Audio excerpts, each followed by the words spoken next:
Hello, అందరికీ నమస్కారం అండి. ఇప్పుడు చాలా ఇళ్లలో భార్యాభర్తలు ఉద్యోగాలు చేసుకునే వాళ్ళే ఉన్నారండి.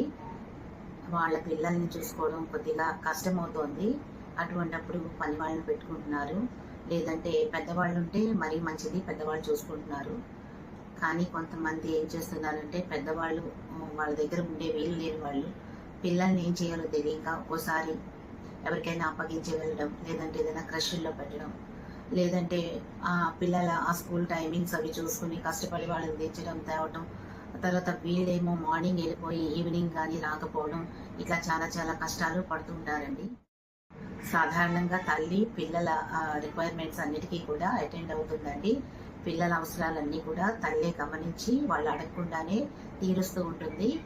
అటువంటప్పుడు తల్లి కూడా ఉద్యోగం చేసేటప్పుడు ఆ లోటు ఉంటుందండి పిల్లలకి. ఎందుకంటే తల్లి అంత టైము పిల్లలకు స్పెండ్ చేయలేరు.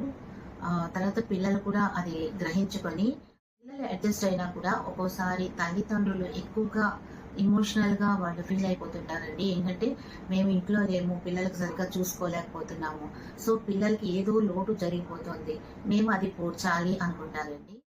అలా అనుకోవడంలో వాళ్ళు పిల్లల్ని ఎక్కువగా ప్యాంపర్ చేయడం, ఎక్కువగా ముద్దు చేయడం, అందరి తల్లిదండ్రుల్లాగా మేము అటెండ్ అవ్వలేకపోతున్నాం కాబట్టి వీళ్ళకి అన్ని రకాలుగా మేము లోడ్ చేయకూడదని రకరకాలుగా తిండి వస్తువులు కానీ, లేదంటే వాళ్ళ శక్తి కొద్దీ ఏదైనా ఆట వస్తువులు కానీ, లేదంటే రకరకాల బట్టలు కానీ, లేదంటే కొంచెం కాస్ట్లీ ఏవైనా కొని ఇవ్వటము, తర్వాత గాడ్జెట్స్ అంటే ఈ సెల్లు, ఈ ల్యాప్టాప్, లేదంటే ఈ ట్యాబ్స్, ఇలాంటి అవసరానికి మించి ఇవ్వడం, వాళ్ళని సంతోషపెడుతున్నాం అనుకుని రకరకాలుగా ఇటువంటివి అలవాటు చేయడం చేస్తారండి. అవసరానికి మించి పిల్లలకి ఇలా అలవాటు చేయటం వలన పిల్లల్లో నెమ్మదిగా తల్లిదండ్రుల పట్ల లోకం పెరుగుతుందండి. వాళ్ళని బెదిరించటం, లేదంటే ఒక రకంగా బ్లాక్మెయిలింగ్ చేస్తారనమాట అండి. ఏంటంటే నువ్వు ఇలా చేస్తేనే, ఇలాంటివి నాకు ఇస్తేనే నేను చదువుతాను, స్కూల్కి వెళ్తాను. సో ఈ రకమైన బెదిరింపులు అవి అలవాటు చేస్తారండి. తల్లిదండ్రులు కూడా భయపడిపోతారు, అలాగే చదువులో కూడా వాళ్ళు వెనకబడిపోతారు. ఇటువంటి కేసులు చాలా చూశానండి. ఇలాంటి అనర్థాలు జరగకుండా ఉండాలంటే ఆ పిల్లల తల్లిదండ్రులుగా మీరు చాలా ఆలోచించి నిర్ణయాలు తీసుకోవాల్సి ఉంటుందండి. పిల్లలకు అటువంటివి అలవాటు చేయకుండా మీరు మామూలుగానే పెంచండి, మామూలుగానే ముద్దు ముచ్చట్లు తీర్చండి.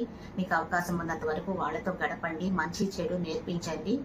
మీ పరిస్థితులను వాళ్ళకి వివరించి చెప్పండి, వాళ్ళ బాధ్యతలను కూడా తెలియజేయండి. అలాగే ఈ విషయంలో మీ ఇంట్లో పెద్దవాళ్ళ సలహా కూడా తీసుకోండి.